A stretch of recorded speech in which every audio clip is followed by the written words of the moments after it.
Well done. You should now have a good understanding of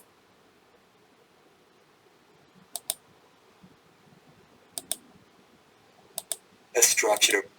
There are 5 stages to the conflict management model, and each stage, the first stage of stage 4, action.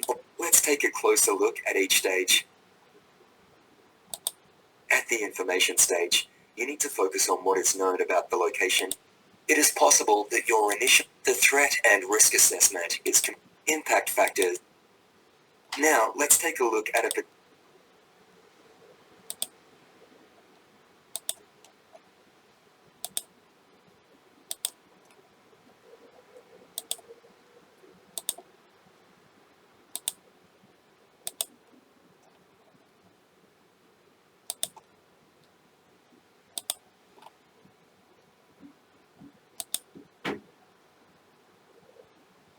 Okay, you know, don't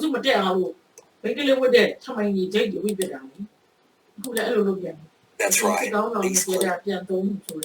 The powers and policy stage of the conflict resolution in South Australia. Before this action is you should now have a good understanding.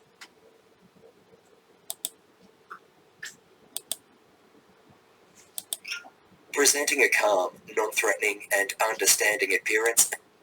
The Batari's box model provides a simple explanation of the effects of attitude and behavior in any given human interaction.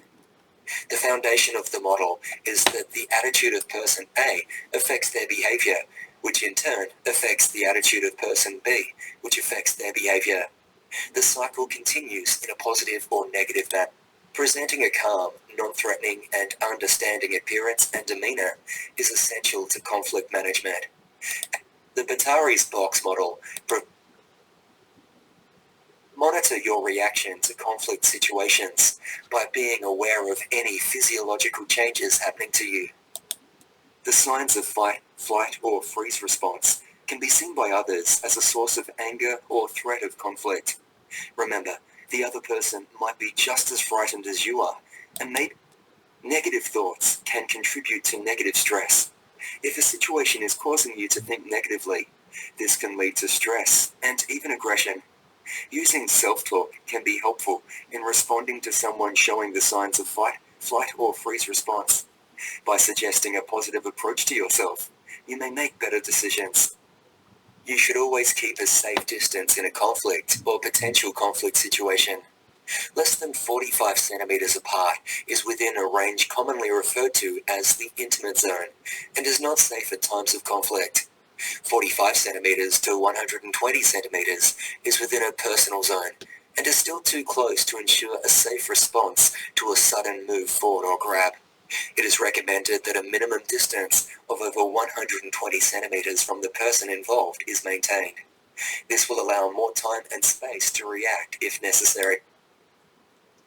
Let's take a look at some strategies for avoiding and de-escalating conflict. You must look at all of the topics listed here to complete this part of the course. It is important to remain calm and not let the stress of the situation lead to spontaneous or irrational comment or reaction. In short, don't panic. Control your breathing. Be aware of your physiological reactions and think logically. Try not to judge or discount the feelings of others, whether or not you think their feelings are justified. Those feelings are real to the other person. Pay attention to them and don't be afraid of silence. Your supportive presence is often more important than what could be conveyed with any words you might say. Letting the person vent is often the safest and best alternative. Allow the person to release as much energy as possible. As the person is venting, the person's energy expenditure will rise and fall. There will be peaks and valleys in the outburst. If you cannot allow the person to continue venting, state the directives and reasonable limits during the valleys in the venting process. Speak clearly and calmly. Do not make judgmental or condescending statements or comments. Be aware of the impact of words and the context in which they are used. People are diverse, and a comment acceptable to one person can be deemed offensive to another. Non-verbal communication is important. ပုံပြီး You နေ should နေ appear နေ neither threatening nor as a potential victim. ဘာလို့ဆိုတော့လောက်ရတဲ့လုံက With ဟို hunched ပြစ်တာတ shoulders, င်းတင်းလုံကုန်တာ looking လေ at the ground, ဟိုတကယ်ကိုကလည်းတက္ကသိုလ်ကလုံတဲ့ cowering. တီယိုတွေတော့ဒါကြောင့်မလုံနိုင်ကြတာတော့ဒါလူတွေရလို့ပါ Back and chest out လုံနိုင် facing လို့ the ဒီမှာ person. That's an aggressive posture. Relax your shoulders and turn slightly to one side, hands open, not clenched in a fist. Use active listening skills. Listen and confirm understanding. The person might not fully understand what is happening or being said. Messages can be misinterpreted, and this can create confusion. Paraphrasing to check understanding helps to avoid misunderstanding. It shows the individual that what they are saying is being listened to and that it is important. Be aware of cultural, ethnic, and individual diversity and language when speaking to a person. Diversity goes beyond gender and ethnicity. Consider physical capability, age, sexuality, gender identity, and religion. Use observational skills and constantly monitor the situation and environment, looking for signs of escalation and escape routes. Avoid being drawn into areas that are difficult to get away from. For example, avoid backing into a corner. Leave escape routes for all parties. Remember that how the other person is perceiving the situation may lead them to fear and escalation and provoke a response if they feel that they cannot remove themselves. You've identified that you have entered a conflict situation.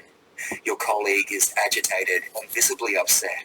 He is speaking with a raised voice and pacing around the room. Which of the following steps should you take to try to avoid conflict?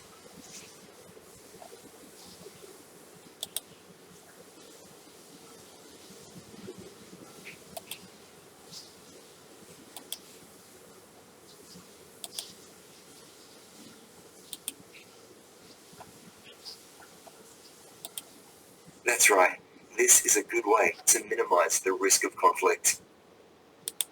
You should now have a good understanding of how to manage your reaction and how to de-escalate a conflict situation. Before we move on, you'll need to complete a short multiple choice assessment. You'll need to pass it to complete the course.